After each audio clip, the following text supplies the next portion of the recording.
It is not a big philosophy to perform the two bishop checkmate.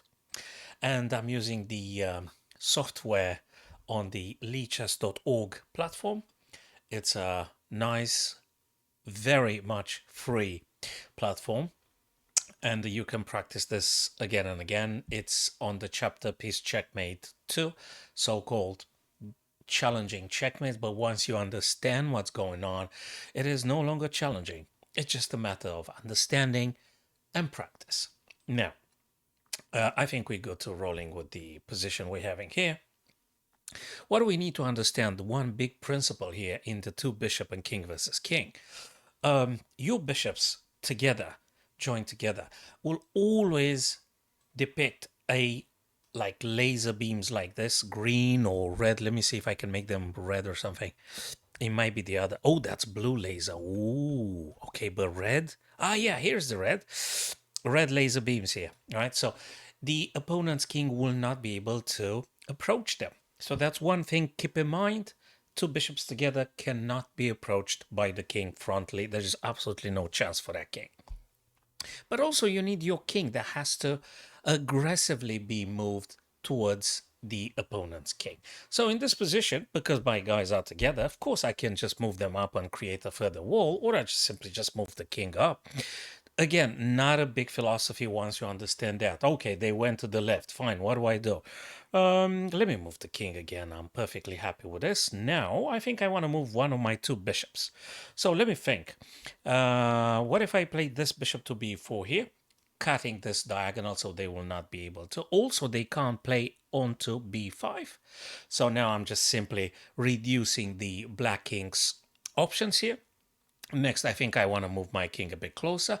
And now I want to restrict my opponent's king even more. I'm going to go with bishop to d6. And I think my other bishop will be joining very shortly now. And I'm just going to do that like this and like this. Cool stuff.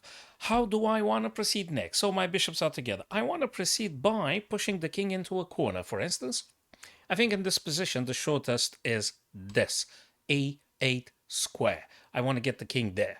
All right. Naturally, the opponent's king will try to find the breach in between the barrier and to run away and to escape. I'm not going to let that happen.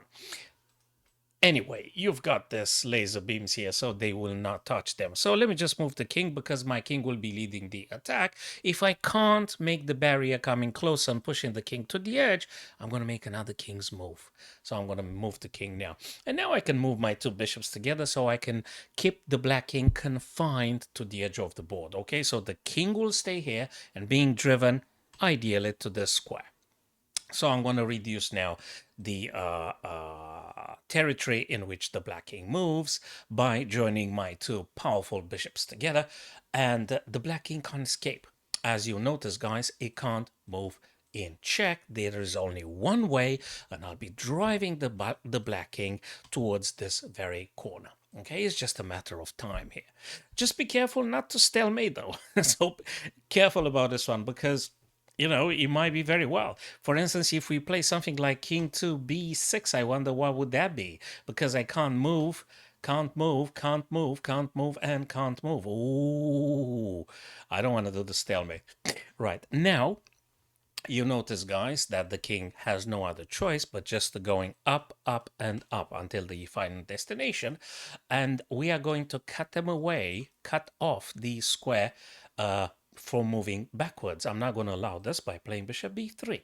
Now the king goes because they have no other choice. I'm going to take away the a5 escaping square by playing the other bishop onto b4 here. So I got this guys together. Now you may say it doesn't make any sense. How am I going to checkmate the king? Well, you use your king as well. Now you notice the black king wants to escape on b8.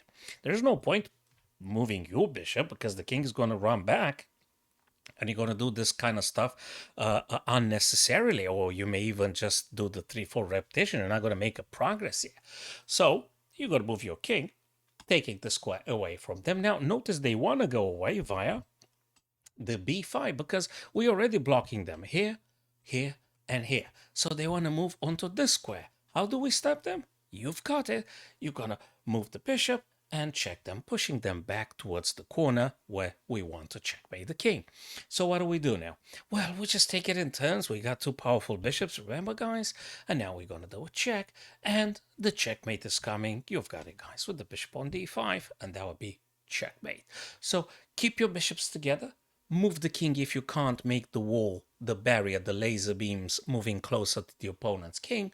Once the king is on the edge, just try to play a little bit of dancing here, winning the necessary tempo, cutting away the king from escaping, moving backwards, and be driven in one of those corners. And you're going to deliver checkmate like in our position here. I'm recording, for Christ's sake. Okay, so that was a little bit unexpected, I gotta say. Hello. Yeah, okay, everyone heard your hello. Jesus Christ. Okay, cool. Right, that was completely unprogrammed. Apologies for this if you guys got distracted, but nevertheless, that's the checkmate right then and there. Thanks for watching this short video, guys. I hope it's instructive and helpful to our novice friends or intermediate that want to having these things refreshed. And I'll see you on my future streams. Cheers.